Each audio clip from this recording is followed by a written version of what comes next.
What's up mga idol? Jack ipinatawag ni Kume, suspended na sa Game 5.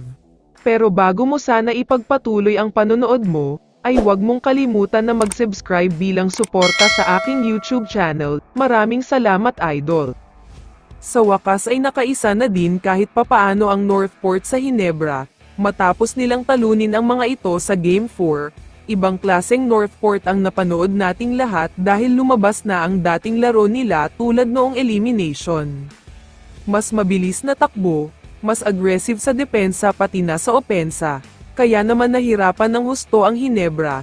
Hindi sila nakahanap ng solusyon kaya naman tuluyan nang natapos ang laban at 3-1 na ngayon. Pero kung may isang tao na sobrang galit na galit sa nangyari, ito ay walang iba kundi si Coach Tim. Hindi daw kasi niya nagustuhan ang effort ng mga players niya, yung tipong parang wala man lang ginawa para mapigilan ang Northport. Mukhang ang overconfidence daw ang tatalo at magdadala sa kanila sa kapahamakan. Ito daw ang disadvantage ng isang team na may 3-0 lead, sobrang taas na ang kumpiyansa at nagpapabayana, kaya ang resulta ay talo. Pero ayon sa mga post, sinabi ni Coach Tim na sana daw ay magising ang mga players niya, at gamitin ang ginawa ni Kadeem Jack para maging motivation para makabawi. May mga ginawa kasi si Jack na hindi nagustuhan ng mga fans. Ilang beses kasi siyang nag-angas sa laban na ito, at may time pa nga sa bandang dulo kung saan nakagawa siya ng puntos, pero dumiretso siya sa may malapit bench ng Ginebra, at kung ano-ano ang pinagsasabi doon.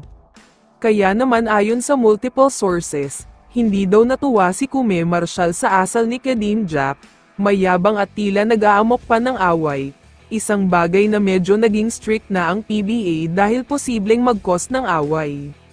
Kaya naman ayon sa multiple sources, dalawa ang posibleng mangyari kay Jack, una ay ipapatawag siya at posibleng bigyan ng warning, at pangalawa ay posibleng magkaroon ng suspension sa paparating na Game 5.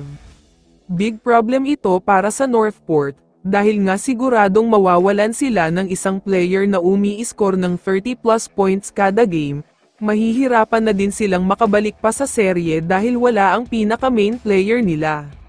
Kaya naman kung gusto ni Jack na makapaglaro pa sa Game 5 na gaganapin ngayong Biyernes, dapat ay humingi na siya ng tawad sa PBA dahil sa asal niya, dahil kung hindi ay posibleng suspension talaga ang makuha niya.